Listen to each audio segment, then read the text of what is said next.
मनुष्य कोई उपवास करे या ना करे, लेकिन उसे एकादशी का उपवास अवश्य करना चाहिए।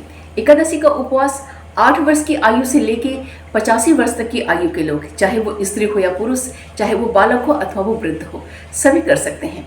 एक साल में 24 एकादशियों का व्रत किया जाता है। लेकिन अगर आप किन्हीं कारणों से साल में पड़ने वाले 24 एकादशियों का व्रत नहीं कर पाते हैं, तो शास्त्रों में ऐसा विधान बनाया गया है कि मात्र एक एकादशी का व्रत करके आप साल में पड़ने वाले सभी 24 एकादशियों का जो पुण्य लाभ है उसे प्राप्त कर सकते हैं। इस एकादशी का नाम है निर्जला एकादशी, जो कि ज्येष्ठ मास के शुक्ल पक्ष में मनाई जाती है। निर्जला एकादशी को भीमसेनी एकादशी, पांडवा एकादशी और बड़ी एकादशी के नाम से भी जाना जाता है। जय श्री कृष्ण दोस्तों, हर हर महादेव।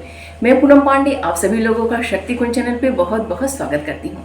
दोस्तों, आज के इस वीडियो में हम लोग जानेंगे कि 2024 में निर्जला एकादशी कब मनाई जाएगी और इससे संबंधित बहुत ही महत्वपूर्ण जानकारियां आपको इस वीडियो में प्राप्त होंगी। तो चलिए आगे का वीडियो प्रारंभ करते हैं। निर्जल एकादशी को सबसे महत्वपूर्ण और सबसे कठिन व्रत माना जाता है, क्योंकि यह व्रत ज्येष्ठ के महीने मनाया जाता है और ज्येष्ठ के महीने में गर्मी अपने प्रचंड रूप में रहती है और गर्मी की जो तपन है वो अपने प्रचंड रूप में रहती है।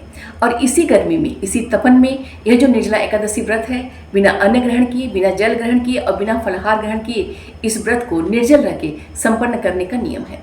एकादशी का जो व्रत है वो 3 दिवसीय माना जाता है, अर्थात 3 दिनों का यह व्रत माना जाता है। तो इस जो एकादशी के जो व्रत का नियमों का पालन 10वीं तिथि से ही प्रारंभ हो जाता है। 10वीं तिथि से ही अपने घर को, अपने मंदिर को अच्छे से साफ सुथरा करके शुद्ध किया जाता है। अपने शरीर की भी शुद्धता की जाती है, अर्थात बाल धुल के अच्छे से अपने शरीर को शुद्ध किया जाता है। और इस दिन सात्विक अन्न ही ग्रहण किया जाता है। इस दिन सभी तामसिक चीज़ों का परित्याग कर दिया जाता है, जैसे लहसुन है, मांस मदिरा है, प्याज है, इन सभी का परित्याग करके और ब्रह्मचर्य का पूर्ण रूपेण पालन किया जाता है। और इसके साथ ही साथ 10वीं तिथि में सूर्यास्त के पश्चात अन्न खाने का निषेध होता है, अर्थात आपको सूर्यास्त से पहले ही अन्न ग्रहण कर लेना होता है। तो 10वीं की तिथि के जो नियमों का पालन करने के पश्चात एकादशी तिथि को सुबह जल्दी उठ के स्नान ध्यान करके व्रत का संकल्प लेना होता है और एकादशी के दिन पूरे दिन और पूरी रात्रि एकादशी के नियम का पालन करना होता है। और द्वादशी तिथि में पुनः प्रातः जल्दी उठ के स्नान ध्यान करके पूजन संपन्न करके जो एकादशी का जो व्रत का पारण का मुहूर्त होता है, उसी पारण मुहूर्त में इस व्रत को तोड़ना होता है, अर्थात इसका पारण करना होता है। और पारण करने से पूर्व अपनी भक्ति, अपने सामर्थ्य के अनुसार कुछ दान का कार्य अवश्य किया जाता है और करना भी चाहिए। बहुत लोगों के मन में ये प्रश्न आता है कि निर्जला एकादशी को भीमसेनी एकादशी या फिर पांडवा एकादशी क्यों कही जाती है। मैं आपको बहुत ही संक्षेप में बताने का प्रयत्न कर रही हूँ। ये जो बात है वो महाभारत काल की है। महाभारत काल में सभी पांडव, माता कुंती और द्रौपदी सारे लोग एकादशी का उपवास करते थे, लेकिन मात्र एक भीम ऐसे थे जो कि एकादशी का उपवास नहीं करते थे, लेकिन वह एकादशी का उपवास करना चाहते थे, लेकिन वो नहीं कर पाते थे। इसका कारण ये था कि उनके पेट में ब्रिक नामक एक अग्नि थी। जब वो बहुत ज़्यादा खाना खाते थे तभी वो अग्नि शांत होती थी, जिसके कारण से वो एकादशी का उपवास नहीं कर पा रहे थे। तो वो एकादशी के महत्व को जानते थे और वो इस एकादशी को व्रत को करना चाहते थे। तो वो महर्षि व्यास के पास जाते हैं और अपनी समस्या को समाधान पूछते हैं कि आप ऐसा मुझे कुछ उपाय बताइए ताकि मैं भी एकादशी का उपवास कर सकूं और इसका जो पुण्य लाभ है मैं उसको प्राप्त कर सकूं।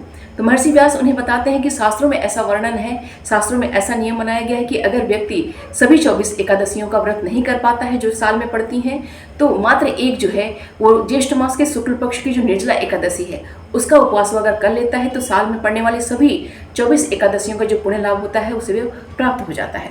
तो तुम ये जो है निर्जला एकादशी का उपवास करो ताकि तुम्हें सभी एकादशियों का पुण्य लाभ प्राप्त हो जाए। तो उसी समय से जो भीम है वो निर्जला एकादशी का व्रत प्रारंभ करते हैं। तो वहीं से इसे भीमसेनी एकादशी या फिर पांडवा एकादशी के नाम से भी जाना जाने लगा। निर्जला एकादशी का व्रत निर्जल रह के व्रत करने का नियम है। तो बहुत सारे लोगों के मन में प्रश्न आता है कि क्या जब हम स्नान करते हैं तो हमारे मुंह में जो थोड़ा बहुत पानी चला जाता है, या फिर जब हम पूजा में बैठते हैं और 3 बार आचमन ग्रहण करते हैं श्री हरि नारायण का नाम लेके, तो क्या उससे उस जल को ग्रहण करने से हमारा व्रत जो है भंग हो जाता है? ऐसा बिल्कुल भी नहीं है। जब हम 3 बार श्री हरि नारायण का नाम लेके 3 बार हम आचमन करते हैं, जल ग्रहण करते हैं, तो इससे हमारे आंतरिक शुद्धिकरण होता है और ये पूजा का बहुत ही महत्वपूर्ण और अनिवार्य स्टेप होता है। हर व्यक्ति को इसको करना ही चाहिए, नहीं तो पूजा का जो हमारा आगे का प्रोसेस होता है वो आगे नहीं बढ़ता है। तो उससे आपका व्रत बिल्कुल भी भंग नहीं माना जाएगा। और ऐसे ही जब हम स्नान करते हैं तो थोड़ा बहुत जो हमारे मुंह में जल चला जाता है तो तो उससे भी हमारा व्रत भंग माना नहीं जाता है। तो आप बिल्कुल भी निश्चिंत रहिए कि स्नान के समय अगर हमारे मुंह में पानी चला गया या फिर जो हम आचमन ग्रहण करते हैं 3 बार, उससे जो जल ग्रहण करते हैं तो हमारा व्रत भंग नहीं माना जाता है। 2024 ज्येष्ठ मास के शुक्ल पक्ष की एकादशी तिथि का प्रारंभ 17 जून दिन सोमवार की सुबह में 4:43 से हो रहा है और एकादशी तिथि का समापन 18 जून दिन मंगलवार की सुबह में 6:24 पे हो रहा है। और यहाँ से द्वादशी तिथि प्रारंभ हो जा रही है और ये द्वादशी तिथि अगले दिन 19 जून की सुबह में 7:28 तक है। तो इस प्रकार उदय तिथि के आधार पे और एकादशी और द्वादशी तिथि के संयोग के आधार पे निर्जला एकादशी जो है वो 18 जून दिन मंगलवार को मनाई जा रही है। स्मार्तों और वैष्णवों सभी की एकादशी 18 जून दिन मंगलवार को ही मनाई जा रही है और इस्कॉन मंदिर में भी यह एकादशी 18 जून दिन मंगलवार को ही मनाई जा रही है। 18 जून की जो निर्जला एकादशी है वो शिव योग और सिद्ध योग में संपन्न हो रहा है, जो कि अत्यंत ही शुभ और अत्यंत ही उत्तम है। और यह जो व्रत है वो स्वाति नक्षत्र और विशाखा नक्षत्र में संपन्न हो रहा है और इस दिन जो है त्रिपुष्कर योग का संयोग भी प्राप्त हो रहा है। और त्रिपुष्कर योग है जो दोपहर में 3:56 से प्रारंभ हो जा रहा है, जो कि अगले दिन अर्थात 19 तारीख की सुबह में 5:08 तक प्राप्त हो रहा है। तो त्रिपुष्कर योग में हम जो भी मंत्र जाप करते हैं, जो भी हम पूजा पाठ करते हैं या फिर कोई अन्य हम मांगलिक कार्य करते हैं, शुभ का कार्य करते हैं, तो हमें 3 गुना उसका पुण्य फल प्राप्त होता है।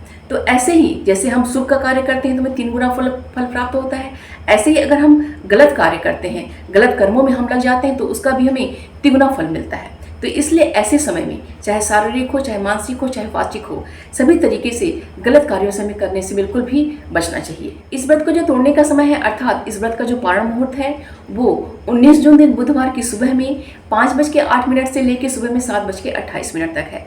इस समय आप अपने व्रत का पारण आप अवश्य कर लीजिएगा।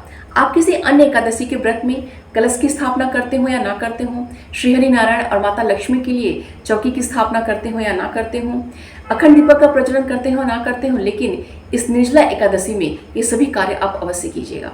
अगर आपका मंदिर बड़ा है तो फिर आप चौकी की स्थापना अलग से मत कीजिए, लेकिन अगर आपका मंदिर छोटा है तो भगवान श्री हरि नारायण और माता लक्ष्मी के लिए अलग से चौकी की स्थापना आप अवश्य कीजिएगा।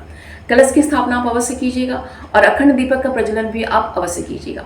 और ये अखंड दीपक जब आप व्रत का संकल्प लेते हैं उस समय से आपका दीपक ये प्रज्वलित हो जाएगा और अगले दिन द्वादशी तक जब तक आपका व्रत का पारण नहीं हो जाता है तब तक आपका ये दीपक प्रज्वलित रहेगा। और जितने भी अच्छे से हो सके, जितने भी अच्छे से आप कर सके, इसका पूजन पाठन आप संपन्न कीजिए, क्योंकि जो यह एकादशी है वो बहुत ही महत्वपूर्ण एकादशी मानी जाती है।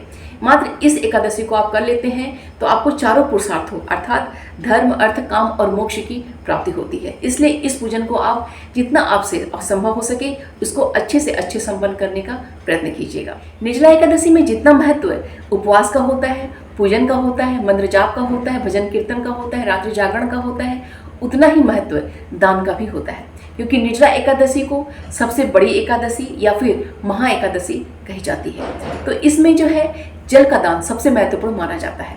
तो मिट्टी के घड़े में जल भर के उसके ऊपर कुछ मिष्ठान रख के, वो चीनी भी रख सकते हैं, आप गुड़ भी रख सकते हैं या फिर कोई मिठाई भी आप रख के किसी ब्राह्मण को दान करने का नियम है। उससे आपको अनंत गुना पुण्य की फल की प्राप्ति होती है। और इसके साथ ही साथ आप ब्राह्मण को पका के भोजन ग्रहण करवाइए। अगर ऐसा नहीं है तो फिर आप उन्हें सूखा अन्न ही उन्हें दीजिए, कुछ दक्षिणा रखिए। इसके अलावा इस दिन जूता चप्पल दान किया जाता है, छाता दान किया जाता है, सूती वस्त्र दान किया जाता है, सत्तू का दान किया जाता है, तिल का दान किया जाता है। जो मौसमी फल होते हैं, रसीले जो फल होते हैं, तरबूज है, खरबूज है, बेल है, अंगूर है, इन सभी का भी दान किया जाता है। तो जितनी आपकी सामर्थ्य, जितनी आपकी श्रद्धा है उसके अनुसार दान का कार्य आप अवश्य संपन्न कीजिएगा। निर्जला एकादशी से संबंधित अन्य महत्वपूर्ण जानकारी के लिए मैं आपको दूसरा वीडियो अपलोड करूंगी, क्योंकि यह वीडियो बहुत ही लंबा हो जा रहा है। तो आप चैनल से जुड़े रहिएगा। चैनल पे अगर नए हैं तो प्लीज़ चैनल को सब्सक्राइब अवश्य कर लीजिएगा। वीडियो को प्लीज़ लाइक कीजिएगा और शेयर कीजिएगा अपने दोस्तों और रिश्तेदारों के संग। भगवान श्री हरि नारायण और माता लक्ष्मी की कृपा दृष्टि हम सभी पर बनी रहे, यही मंगल कामना है। मिलते हैं अगली वीडियो में। अपना और अपनों का ख्याल रखिएगा। जय श्री कृष्ण। हर हर महादेव।